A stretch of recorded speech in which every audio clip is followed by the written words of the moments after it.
Alright guys, thetacticalrabbit here, bringing you another gameplay breakdown on this channel. Sorry I haven't done one of these in a very long time, but today we have a competitive evac hardpoint scrim here, using the HVK.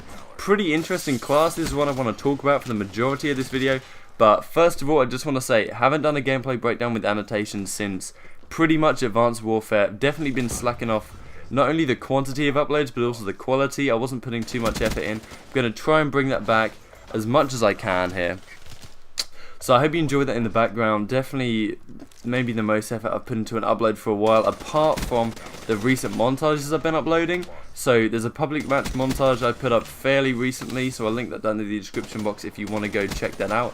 Speaking of public match montages, that's probably the only public match stuff I'm going to upload from now on, unless it's a really special gameplay. So you saw maybe the 102 in 1 gameplay I had right at the start of the game. It was in December, January sometime I believe, and that was a really special pubs gameplay, pretty much one of the only ones I've uploaded. And I'm not going to be doing too much of that anymore because I'm majority playing competitive at the moment. Really enjoying it. We're getting really pretty good as a team. We actually won an EGL tournament the other day, and I'm gonna probably upload the my perspective of the first game because I had a really good map 1 hardpoint of the finals of that tournament, and I'll probably upload the CTF which we won it on. It was a best of 5 format. We won the hardpoint, won the search and destroy. I would upload the search and destroy, but unfortunately theatre mode decided not to bother with it, and also my Elgato wasn't recording for some reason. Quick detour from that story that I was about to tell. Elgato 60 FPS setup. Enjoy this video in 60 FPS if you can. If you want to, if your internet's capable of watching in 60 FPS, I think 1080p should be available as well. So switch to that if you want to. It's looking pretty damn smooth. But yeah, for whatever reason I had to try and record that search and destroy from theatre. It wasn't there, but I do have the CTF game which we won 3-1 the series. We lost the uplink, sorry, but yeah, it was a really pretty intense series. I'm probably going to be bringing that to you guys fairly soon. This is just a regular scrim, but it shows off the HVK really well. And a lot of you guys might know about the recent patch notes that came out. The Vesper got buffed, probably the best sub in the game at this point. Probably the Vesper and then the VMP, arguably the best. And then the Kuda and the Pharaoh just a little bit behind that. Also the Weevil, people are saying the Weevil got a buff. I don't really know what's going on with that.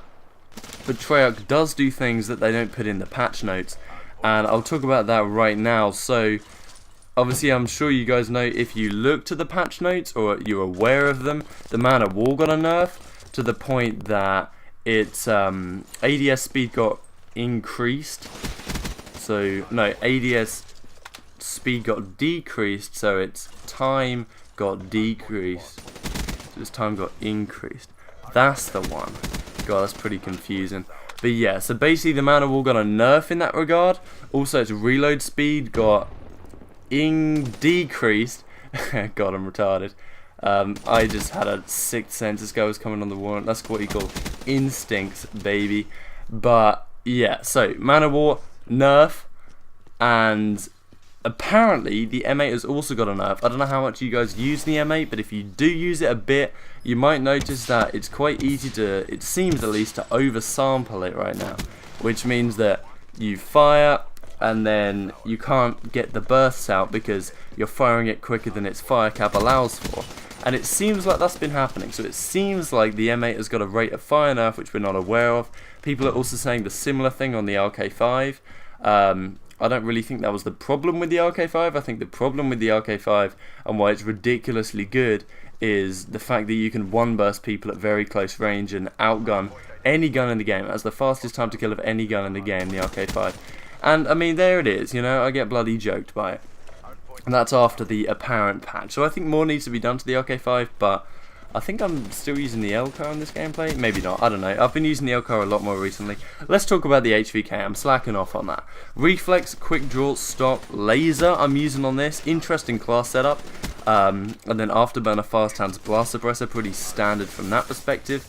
Laser, an interesting one. I definitely think it's very viable on evac here, because the HVK's hipfire spread is already very tight. This is why I think the HVK is very good at this point, because since the Man of War got a nerf, it got an ADS nerf and a reload speed nerf, so it's not as good as an aggressive AR as it used to be, because you could get very up close and personal with the Man of War and really compete well with the SMGs because it could aim down sights very quick.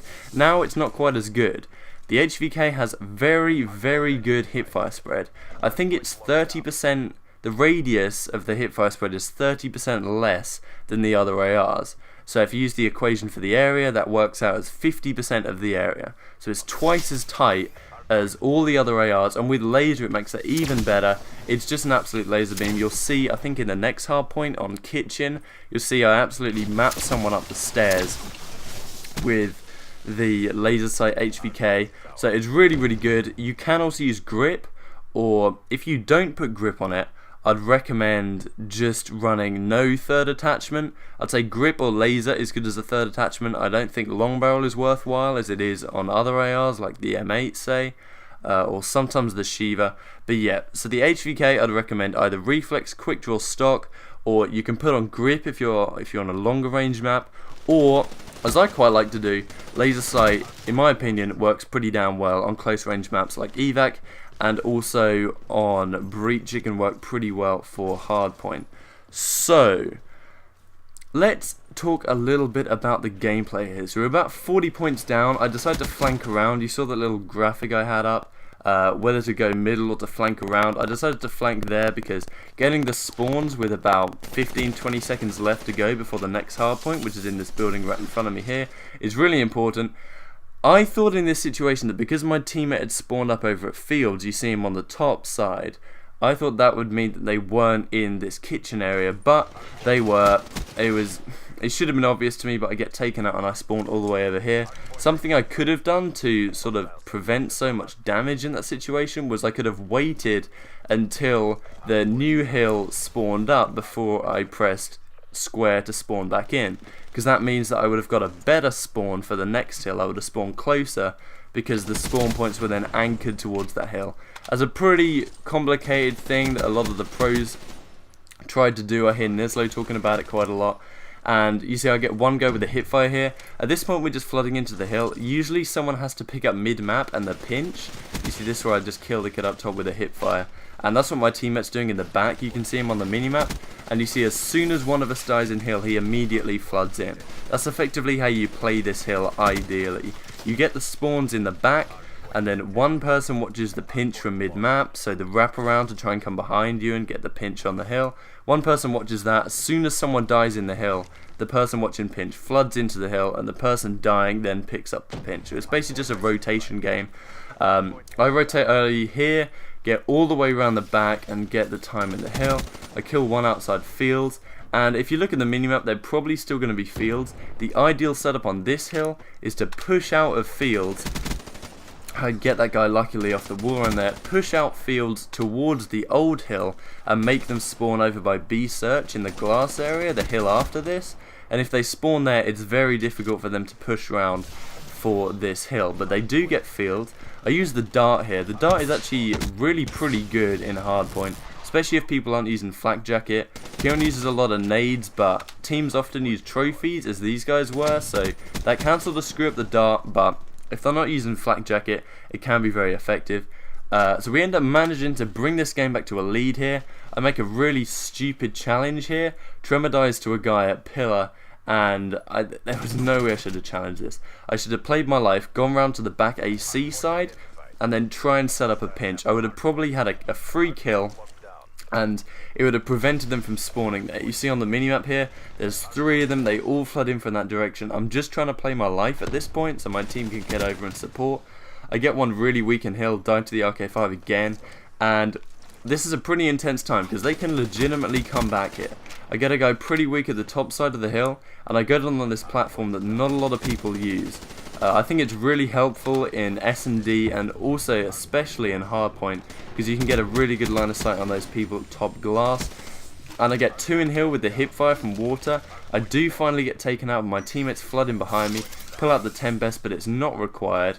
We end up picking up the win 250 to 237, pretty damn intense game. I go 47 in 28 in the end, so I'd say a pretty good game.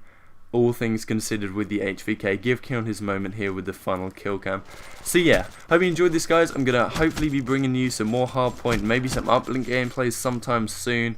If you enjoy the competitive aspect of it, FreddyFred01, whoever the hell he is, probably some kid I shit on in a pub, invited me right there. UK outfit, baby. Make Britain great again. Alright, thank you guys for watching. Next one. Almost forgot my outro at that point. Thank you guys so much for watching, and I'll see you next time.